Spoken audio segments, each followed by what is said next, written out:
सज्जनों, आप सभी अवगत हैं कि जगत गुरु आदि शंकराचार्य जी ने न केवल अद्वैतवाद की पताका को गगनांदोलित किया है,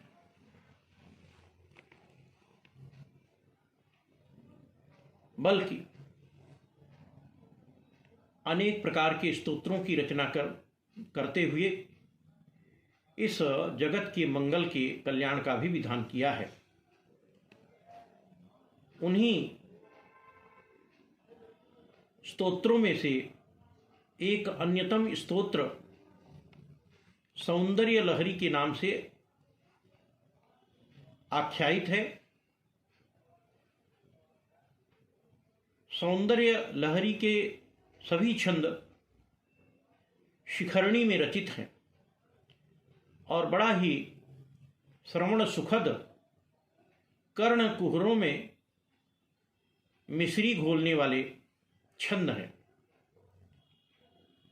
इस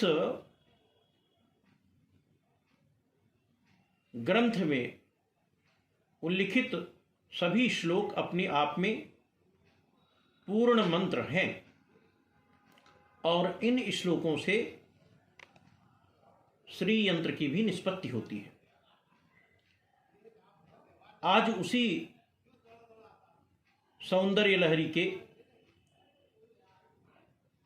55वें श्लोक को मैं आपके समक्ष रखने जा रहा हूं। तवापर्णे कर्णे जपनयन पैशून्य चकिता विलीयन्ते तोये नियतमनिमेषाशफरिका यञ्च श्रीबद्धच्छदपुटक पाटं कुवलयं जहाति प्रत्यूषे निशिच विघटय्य प्रविशति। सुधीजन, इस श्लोक का भावार्थ है कि हे अपर्णे, माँ भगवती राजराजेश्वरी पार्वती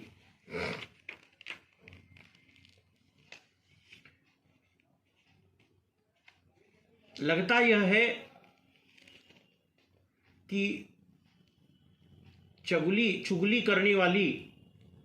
आपकी आंखों की पिशुनता के कारण चकित हुई निर्निमेष मछलियां निश्चित रूप से जल में विलीन हो जाती हैं तथा यह कमल की शोभा अर्थात जो कमल श्री है वह प्रातः काल में पर्णपट रूपी कपाट में बंद कमल को छोड़ देती है तथा रात्रि के समय विकसित पर्णपुट रूपी कपाट को खोलकर उसमें पुनः प्रवेश करती है। वस्तुतः इस श्लोक का जो तात्विक विमर्श है वह यह है कि चपल तथा कर्ण पर्यंत फैली हुई पार्वती की जो विशाल आंखें हैं,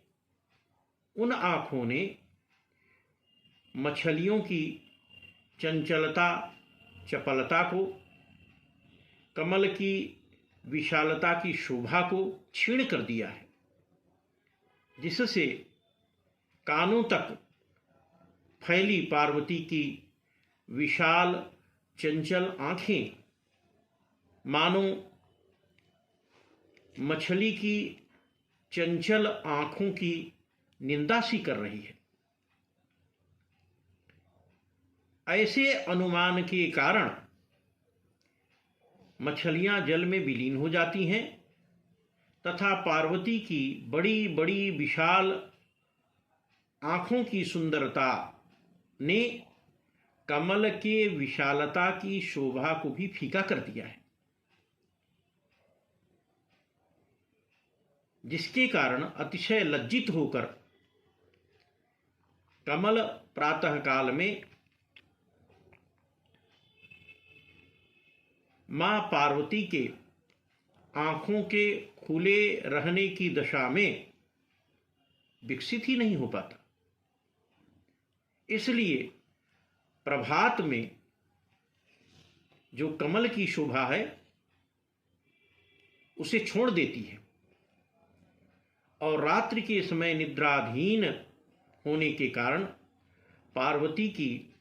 आंखों के बंद हो जाने पर जब कमल विकसित होता है तब वह कमल श्री उसमें प्रवेश करती है। सज्जनों, यदि इसके दार्शनिक और यौगिक विमर्श पर किंचित प्रकाश किया जाए तो वस्तुतः यह इसका भाव यह है कि जो सृष्टि पालन और संहार है सृष्टि का, यह कार्य मुख्यतः ब्रह्म के द्वारा किया जाता है, शिव के द्वारा नहीं, क्योंकि शिव प्रकाश से भरे हुए हैं और इसीलिए उन्हें प्रकाश कहा जाता है। जबकि जो शक्ति हैं वह भगवान शिव की विमर्श हैं, जो शिव के प्रकाश से प्रतिबिंबित होती हैं।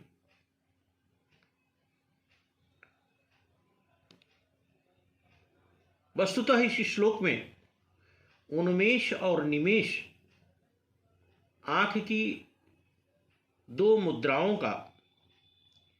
मूर्तिमंत निदर्शन श्रीमदाद्य शंकराचार्य जी ने किया है। और यदि देखा जाए तो ललिता सहस्रनाम में भी उन्मेष निमीषोत्पन्न विपन्न भुवनावली भी यही अर्थ व्यक्त करती है। उन्मेष का अर्थ है पलकें झपकना और निमेष का अर्थ है पलकें बंद होना। मोटे तौर पर आप यह कह सकते हैं उन्मेष का तात्पर्य है पलकों का खुला रहना और निमेष का अर्थ है पलकों का पूर्णतया बंद हो जाना। ब्रह्मांड की जो रचना और विलय की स्थिति है वह आंखों के उन्मेष और निमेष पर ही आधारित है।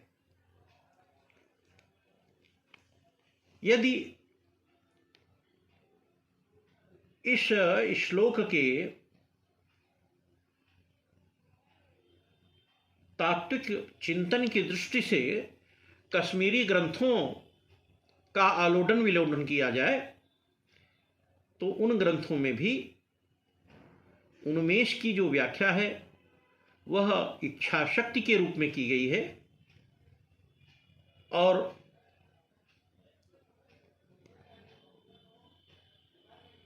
उन्मेष को आध्यात्मिक चेतना के प्रकटीकरण के ही रूप में स्वीकार किया गया है, जो आंतरिक चेतना पर ध्यान केंद्रित करने से ही प्राप्त किया जा सकता है। सज्जनों, इस श्लोक से निर्मित होने वाला जो श्री यंत्र है वह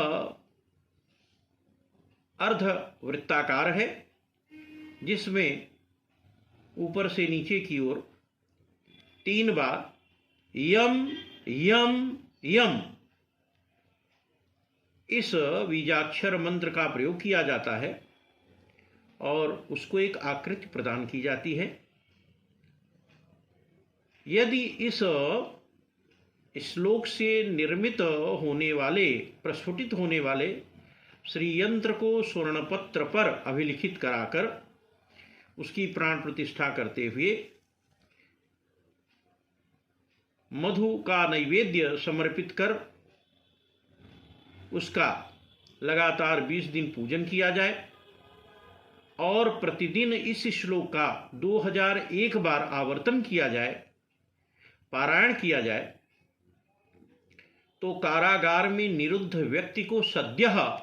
कारागार से मुक्ति मिल जाती है। धन्यवाद।